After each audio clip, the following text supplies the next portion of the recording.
बिस्मिल्लाहिर्रहमानिर्रहीम। अस्सलाम वालेकुम। मरने के बाद मुर्दा अपने घर वालों को कितने साल तक याद करता है और रोता है। नाजरीन, दुनिया और आखिरत के बाद एक और आलम है जिसको बरज़ख कहते हैं। मरने के बाद और क़यामत से पहले तमाम इंस और जिन की अरवाह को हस्बे मरातिब उसमें रहना होता है और रूह कहीं भी हो जिस्म के साथ उसका ताल्लुक रहता है। कब्र में आने वाले को पहचानती है और ये कहना कि फलां की रूह फलां के अंदर चली गई या उसने दोबारा जन्म लिया, ये अकीदा कुरान और हदीस के खिलाफ है। हदीस शरीफ में है, जब मुसलमान मरता है उसकी राह खोल दी जाती है कि जहाँ चाहे जाए। सईद बिन मसीब रज़ियल्लाहु ताला अन्हो से मरवी है कि हज़रत सुलेमान फ़ारसी रज़ियल्लाहु ताला अन्हो और अब्दुल्ला बिन सलाम रज़ियल्लाहु ताला अन्हो बाहम एक दूसरे से मिले। कहा कि हम में से जो पहले इंतकाल करेगा तो दूसरे को खबर देगा कि वहाँ क्या पेश आया है। कहा, क्या जिंदा और मुर्दे भी मिलते हैं? फरमाया, हाँ, मुसलमान की रूह जन्नत में होती है, उन्हें इख्तियार होता है जहाँ चाहे जाएं। यह मरने के बाद मुर्दे अपने घर वालों को याद करते हैं। देखें, जब किसी इंसान का इंतकाल हो जाता है तो मरने वाले शख्स को ये मालूम होता है कि हम इस दुनिया से मुंतकिल होकर इस दुनिया में यानी आलम बरज़ख में आ गए हैं और उसको ये सारी चीज़ें याद होती हैं कि हमारा घर है, मकान है, रिश्तेदार हैं, अजीज़ व अकारब हैं, हमारे बहन भाई हैं, हमारी एक फैमिली है। और यहाँ तक कि जब उस मुर्दे की रूह निकल जाती है, जब उसको दफनाया जा रहा होता है, तो फिर उस वक्त वो मुर्दा अपनी आंखों से सारी चीज़ें देख भी रहा होता है। यानी कि उसकी जो रूह होती है वो उन सारी चीज़ों को देख रही होती है और उसको ये पता होता है कि अब हमें कफन पहनाया जा रहा है और अब हमारे जनाजे को उठाया जा रहा है। लिहाजा नेक बंदा तो यहाँ तक कहता है, जब उसके जनाजे को लोग उठाते हैं तो वो कहता है कि ऐ लोगों, जल्दी मुझे लेकर कब्रिस्तान की तरफ चलो और बहुत जल्द मुझे मेरे असली ठिकाने में यानी कब्र के अंदर पहुंचा दो। क्योंकि उसको मौत पर ही पता चल जाता है कि उसके साथ आगे क्या होने वाला है, यानी आगे आने वाले जो मरहले हैं वो अच्छे हैं या बुरे, उसके लिए आसान है या सख्त, उसको पहले से ही ये पता होता है। क्योंकि रूह निकलते वक्त की जो सख्ती है उसी से मुर्दे को महसूस हो जाता है। तो मोमिन बंदा कहता है, मुझे जल्दी लेकर चलो और मुझे कब्र के अंदर उतार दो, मेरे असली ठिकाने तक पहुंचा दो। क्योंकि आप सल्लल्लाहु अलैहि वसल्लम ने इरशाद फरमाया, दुनिया मोमिन के लिए कैद खाना है, काफिर के लिए जन्नत।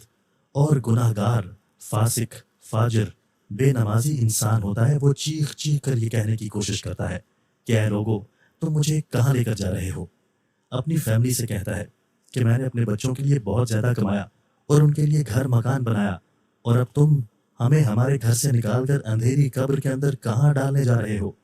उसे बहुत घबराहट हो रही होती है, तो वो अपनी ज़बान से कहने की कोशिश करता है कि ऐ लोगों, मुझे मत लेकर जाओ।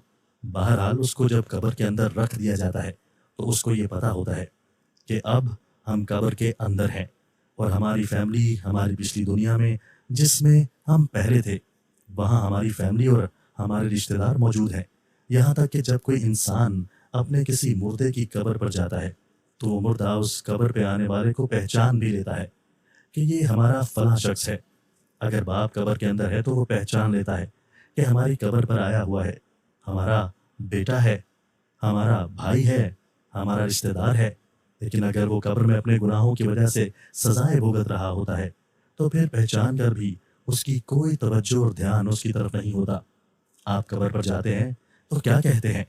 कहते हैं कि अस्सलाम वालेकुम या अहल कबूर, ए कब्र वालो, तुम पर सलामती हो।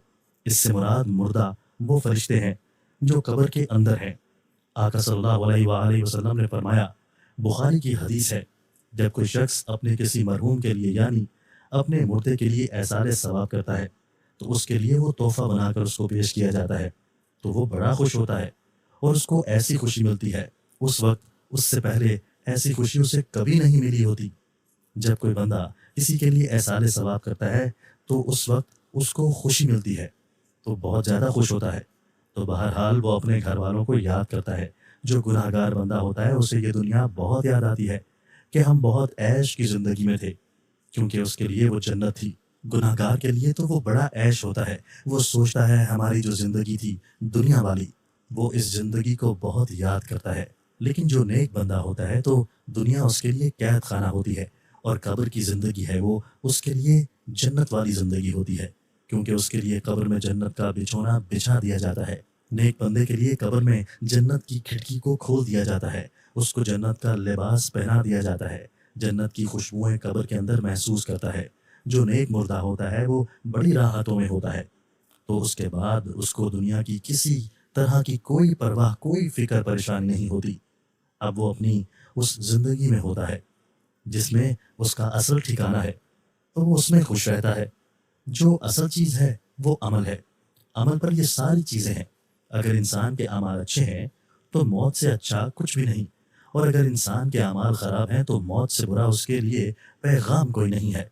قرآن مجید میں اللہ تعالیٰ کا ارشاد ہے، ترجمہ: تم اپنے رب سے گڑ گڑا کر اور آہستہ دونوں طریقوں سے دعا کیا کرو، بے شک وہ حد سے بڑھنے والوں کو پسند نہیں کرتا۔ رسول اللہ صلی اللہ علیہ وآلہ وسلم کا ارشاد ہے، جس مسلمان میت کی نماز جنازہ 40 نمازی ادا کرے جو اللہ کے ساتھ کسی کو شریک نہیں ٹھہراتے، تو اللہ تعالیٰ اس میت کے حق میں ان کی سفارش کو ضرور قبول فرماتا ہے۔ دوسری روایت میں ہے کہ آپ صلی اللہ علیہ وآلہ وسلم کا ارشاد ہے، جس میت کی نماز جنازہ امت مسلمہ کے 100 افراد ادا کر کے اس کی شفاعت کرتے ہیں تو اس کی سفارش اس میت کے حق میں قبول کی جاتی ہے۔ امام ابن قیم رحمۃ اللہ علیہ فرماتے ہیں، نماز جنازہ کا مقصد میت کے لیے دعا ہے۔